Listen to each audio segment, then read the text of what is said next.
നമ്മിൽ മിക്കവർക്കും ബുർജ് ഖലീഫയെക്കുറിച്ച് അറിയാം. ലോകത്തിലെ ഏറ്റവും ഉയരം കൂടിയ കെട്ടിടം.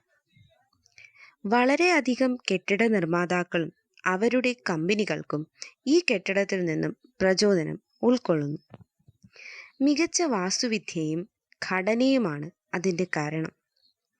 ഈ അത്ഭുതകരമായ കെട്ടിടം സൃഷ്ടിച്ചതിലേക്കുള്ള പ്രധാന കാരണം ആർക്കിടെക്റ്റുകളുടെയും എഞ്ചിനീയർമാരുടെയും മനസ്സാണ്. കെട്ടിടം രൂപകൽപ്പന ചെയ്യുന്നതിൽ അവർക്ക് ധാരാളം കഴിവുണ്ട്.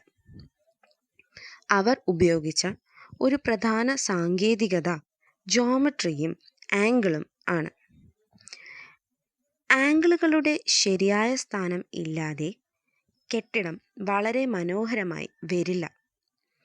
ഇത് ആംഗിളുകളുടെ യഥാർത്ഥ പ്രാധാന്യം വ്യക്തമായി വിവരിക്കുന്നു. അതിനാൽ ഈ വീഡിയോയിൽ ഒരു തത്സമയ ഉദാഹരണത്തോടെ ആംഗിളുകളുടെ സിദ്ധാന്തം നോക്കാം.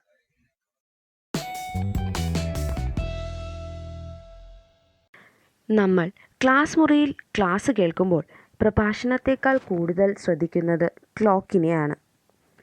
കാലയളവ് അവസാനിക്കുന്നതുവരെ കാത്തിരിക്കുന്ന മിക്ക വിദ്യാർത്ഥികളും എല്ലായ്പ്പോഴും ക്ലോക്കിൽ ശ്രദ്ധ പുലർത്തും. അതിനാൽ ക്ലോക്കിനൊപ്പം നമ്മുടെ ഉദാഹരണം ആരംഭിക്കാം. ക്ലോക്കിൽ മണിക്കൂർ സൂചി, മിനിറ്റ് സൂചി എന്നിങ്ങനെ 2 സൂചികൾ മധ്യത്തിൽ ബന്ധിപ്പിച്ചിരിക്കുന്നു. ഇനി ക്ലോക്ക് ഉപയോഗിച്ച് ആംഗിൾ എങ്ങനെ മനസ്സിലാക്കാം എന്ന് നോക്കാം. ക്ലോക്കിൽ 2 സൂചികളുണ്ട്. ക്ലോക്ക് പോലെ ആംഗിളിനും 2 കൈകളുണ്ട്. അവയെ ഇനിഷ്യൽ ആം എന്നും ടെർമിനൽ ആം എന്നും പറയുന്നു. രണ്ടും മധ്യഭാഗത്ത് ബന്ധിപ്പിച്ചിരിക്കുന്നു. മണിക്കൂർ സൂചി ഇനിഷ്യൽ ആം എന്നും മിനിറ്റ് സൂചി ടെർമിനൽ ആം എന്നും 2 കൈകൾ ബന്ധിപ്പിച്ചിരിക്കുന്ന മധ്യ പോയിന്റിനെ വേർട്ടെക്സ് അല്ലെങ്കിൽ ഉത്ഭവം എന്നും വിളിക്കാം. കൈകൾക്കിടയിൽ രൂപപ്പെട്ട ദൂരത്തെ ആംഗിൾ എന്ന് വിളിക്കുന്നു. കണക്കിൽ ആംഗിളിനെ ഡിഗ്രി വെച്ചാണ് വിശേഷിപ്പിക്കുന്നത്. ക്ലോക്കിൻ്റെ കൈകളുടെ സ്ഥാനം അനുസരിച്ച് ആംഗിളുകൾക്കും ചലന പ്രവണതയുണ്ട്.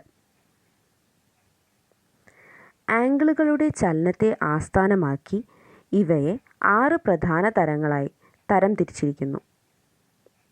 അവ zero angle, acute angle, right angle, obtuse angle, straight angle, complete angle എന്നിവയാണ്.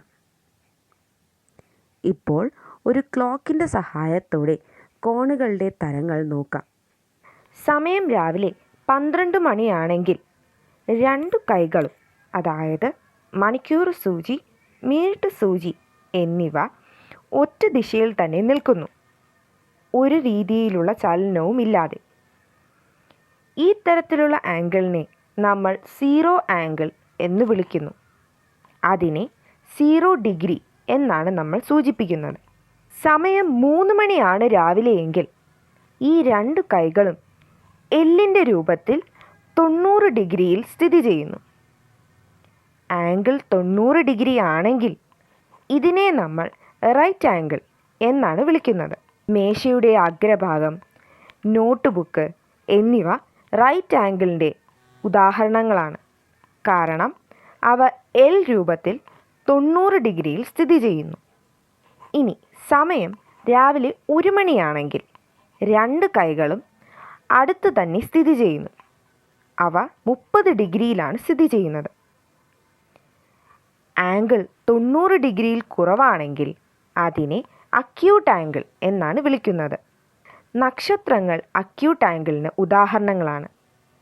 കാരണം അവയുടെ വാൽ ഭാഗം അക്യൂട്ട് ആംഗിളിൻ്റെ രൂപത്തിലാണ് കാണപ്പെടുന്നത്. ഈ സമയം രാവിലെ 6 മണിയാണെങ്കിൽ 2 കരങ്ങളും നേർരേഖയിൽ, അതായത് 180 ഡിഗ്രിയിൽ സ്ഥിതി ചെയ്യുന്നു. ആംഗിൾ 180 ഡിഗ്രി ആണെങ്കിൽ അതിനെ സ്ട്രെയിറ്റ് ആംഗിൾ എന്നാണ് വിളിക്കുന്നത്. കുട്ടികളുടെ സീസോ സ്ട്രെയിറ്റ് ആംഗിളിനൊരു ഉദാഹരണമാണ്. കാരണം നടുക്ക് ഒരു സ്റ്റാൻഡും അതിൻ്റെ 2 വശത്ത് ഇതിൻ്റെ സീറ്റുകളും ഒരു നേർരേഖയിലാണ് സ്ഥിതി ചെയ്യുന്നത്. ഇനി സമയം രാവിലെ 5 മണിയാണെങ്കിൽ 2 കൈകളും പരസ്പരം ദൂരെയായി സ്ഥിതി ചെയ്യുന്നു. അതായത് അവ നേർരേഖയിൽ അല്ല വരുന്നത്. ഇപ്പോൾ ഫോം ചെയ്ത ആംഗിൾ 180 ഡിഗ്രിയാണ്. 90 ഡിഗ്രിയിൽ കൂടുതലും എന്നാൽ 180 ഡിഗ്രിയിൽ താഴെയുമായി രൂപപ്പെടുന്ന ആംഗിളിനെ ഒബ്റ്റ്യൂസ് ആംഗിൾ എന്ന് വിളിക്കുന്നു. ചൈനീസ് വിഷറികൾ ഒബ്റ്റ്യൂസ് ആംഗിളിന് ഉദാഹരണമാണ്. കാരണം അവയെ നമ്മൾ വിടർത്തുമ്പോൾ രൂപപ്പെടുന്ന ആംഗിൾ 90നും 180നും ഇടയിലാണ് സ്ഥിതി ചെയ്യുന്നത്. ഇനി സമയം രാത്രി 12 മണിയാണെങ്കിൽ ക്ലോക്കിൻ്റെ 2 കൈകളും ഒരു പൂർണ്ണ സർക്കിൾ മുഴുവിപ്പിച്ച് ഒരേ സ്ഥാനത്ത് വന്ന് നിൽക്കുന്നു. ഇതിനെ നമ്മൾ കംപ്ലീറ്റ് ആംഗിൾ എന്ന് വിളിക്കുന്നു. ഇവയിൽ രൂപപ്പെട്ട ആംഗിൾ 360 ഡിഗ്രിയാണ്. നമ്മുടെ സ്റ്റേഡിയം കംപ്ലീറ്റ് ആംഗിളിന് ഒരു ഉദാഹരണമാണ്. കാരണം ഒരു ഓട്ടക്കാരൻ തുടങ്ങുന്ന പോയിന്റും അവൻ ഒരു ലാപ്പ് മുഴുവിപ്പിച്ച് തിരികെ വന്ന് നിൽക്കുന്ന പോയിന്റും ഒന്നാണ്. ഇനി നമ്മൾക്ക് എല്ലാ വിഭാഗത്തിലുമുള്ള ആംഗിളിനെ പറ്റി ഒന്നുകൂടി നോക്കാം. 2 കൈകളും ഒരു സ്ഥാനത്ത് 0 ഡിഗ്രി രൂപപ്പെട്ടു നിൽക്കുന്നതിനെ 0 ആംഗിൾ എന്ന് വിളിക്കുന്നു. 2 കൈകളും അടുത്തായും എന്നാൽ 90 ഡിഗ്രി ആംഗിളിനു താഴെയുമാണ് അവയുടെ ആംഗിൾ രൂപപ്പെടുന്നത് എങ്കിൽ അതിനെ അക്യൂട്ട് ആംഗിൾ എന്ന് വിളിക്കുന്നു. ഇനി 2 കൈകളും എൽ ആകൃതിയിൽ രൂപപ്പെട്ടവയും അവയുടെ ആംഗിൾ 90 ഡിഗ്രിയുമാണെങ്കിൽ അവയെ റൈറ്റ് ആംഗിൾ എന്ന് വിളിക്കുന്നു. 2 കൈകളും 90 ഡിഗ്രിക്കും 180 ഡിഗ്രിക്കും ഇടയിലുള്ള ആംഗിളിലാണ് രൂപപ്പെടുന്നത് എങ്കിൽ അവയെ ഒബ്റ്റ്യൂസ് ആംഗിൾ എന്ന് വിളിക്കുന്നു. 2 കൈകളും നേർരേഖയിൽ അതായത് 180 ഡിഗ്രി ആംഗിളിൽ രൂപം കൊള്ളുന്നവയെ സ്ട്രെയിറ്റ് ആംഗിൾ എന്ന് വിളിക്കുന്നു. 2 കൈകളും ഒരേ സ്ഥാനത്തും എന്നാൽ 360 ഡിഗ്രി രൂപപ്പെട്ടും ഇരിക്കുന്നവയെ കംപ്ലീറ്റ് ആംഗിൾ എന്ന് വിളിക്കുന്നു. ഇതാണ് വിവിധ തരത്തിലുള്ള ആംഗിളുകളും അവയുടെ ഉദാഹരണങ്ങളും. ആംഗിളിനെ പറ്റിയുള്ള എല്ലാ കാര്യങ്ങളും നിങ്ങൾക്ക് മനസ്സിലായി എന്ന് ഞങ്ങൾ കരുതുന്നു.